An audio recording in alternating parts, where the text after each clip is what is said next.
Pemirsa,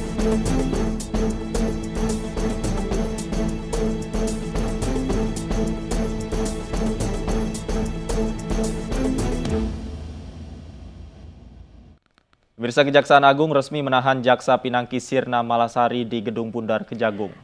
Pinangki diduga menerima hadiah atau janji dari Joko Chandra senilai 500.000 US dollar atau sekitar 7 miliar rupiah. Kejaksaan Agung Republik Indonesia resmi menetapkan Jaksa Pinangki Sirna Malasari sebagai tersangka atas dugaan kasus menerima hadiah atau janji terhadap Joko Chandra yang buron selama 11 tahun.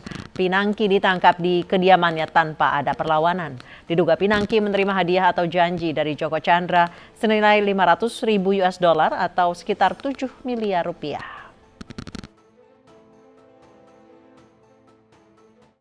Penyidik pada Direktorat Penyidikan Jaksa Agung Muda Tindak Pidana Khusus berdasarkan bukti permulaan yang cukup tadi malam menetapkan tersangka dengan inisial PSM. Setelah ditetapkan sebagai tersangka, maka pada malam kemarin atau tadi malam, penyidik langsung melakukan penangkapan terhadap tersangka dan pada malam hari itu juga dilakukan penahanan selama 20 hari ke depan. Sehingga dengan demikian maka penyidikan perkara dugaan tindak pidana korupsi berupa pegawai negeri yang diduga menerima hadiah atau janji telah ditetapkan satu orang tersangka dengan inisial PSM dan tadi malam langsung dilakukan penahanan selama 20 hari ke depan. Koordinator Masyarakat Anti Korupsi Indonesia menanggapi ditahannya Jaksa Pinangki karena terjerat kasus Joko Chandra. Boyamin Saiman menyatakan bahwa masih ada jaksa yang diharapkan memberantas korupsi justru terjerat kasus korupsi. Sebenarnya prihatin. Seharusnya tidak ada jaksa yang harus dijadikan tersangka dan ditahan oleh Lembaga Kejaksaan Agung Republik Indonesia.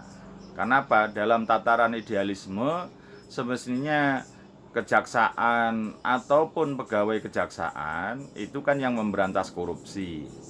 Dan yang mestinya kita harapkan untuk memberikan contoh masyarakat untuk patuh hukum dan tidak melanggar hukum. Jadi terus terang aja dengan keadaan yang seperti ini nih, saya sangat sedih, kami mewakili seluruh rakyat Indonesia sangat bersedih dan sebenarnya sangat tidak gembira, sangat tidak happy. Karena apa?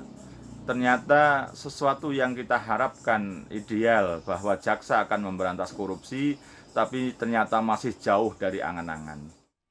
Jaksa Pinangki Sirna Malasari menjadi salah satu sosok di balik melenggangnya buron kasus hak tagih Bank Bali Joko Chandra ke Indonesia. Pinangki kini menjadi tersangka atas perbuatannya yang dinilai melanggar hukum dan melindungi orang paling dicari selama 11 tahun terakhir.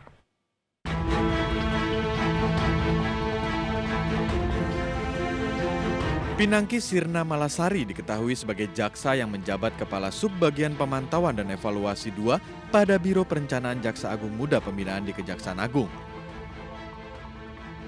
Pinangki mendapat gelar doktor hukum dari Universitas Padjadjaran Bandung dengan disertasinya terkait pemberantasan korupsi di KPK. Dari hasil laporan harta kekayaan penyelenggara negara, harta kekayaan Pinangki bertambah 227% selama 11 tahun terakhir. Sementara itu, suami Jaksa Pinangki adalah seorang perwira polisi berpangkat Kombes Pol dan bertugas di Bareskrim Polri. Tim Liputan iNews melaporkan. Narapidana Joko Chandra saat buron meninggalkan banyak jejak yang menuntun temuan banyak penegak hukum ikut bermain. Penahanan Jaksa Muda Pinangki dianggap pintu masuk membongkar siapa saja yang terlibat di Kejaksaan Agung.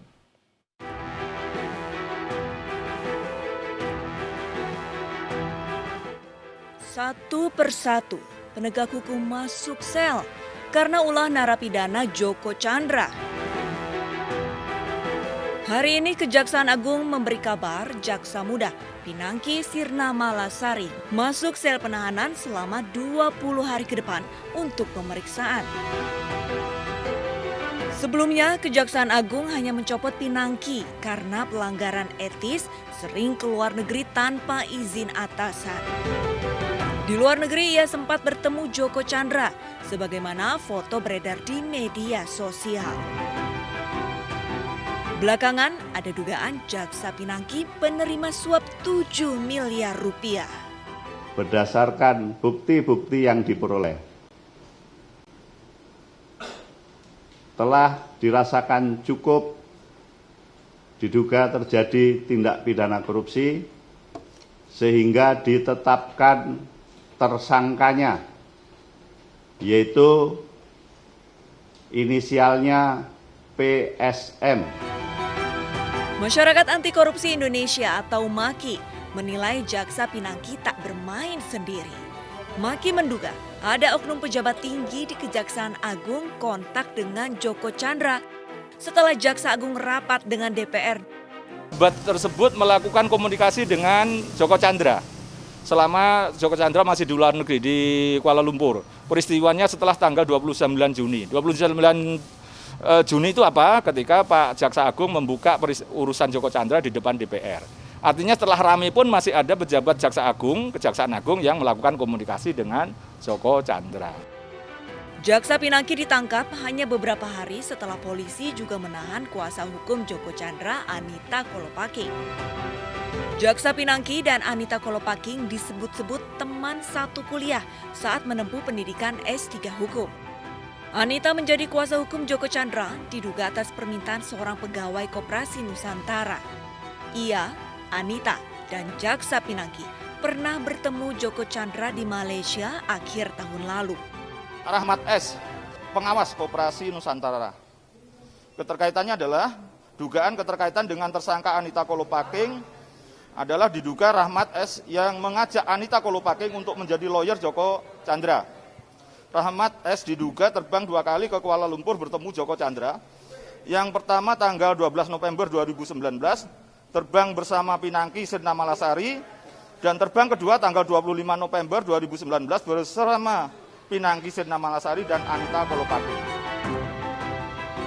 Joko Chandra, salah satu buronan kakap tanah air, ditangkap polisi setelah heboh ia bebas keluar masuk Indonesia sepanjang Juni lalu. Joko Chandra tercatat 2 kali masuk Indonesia.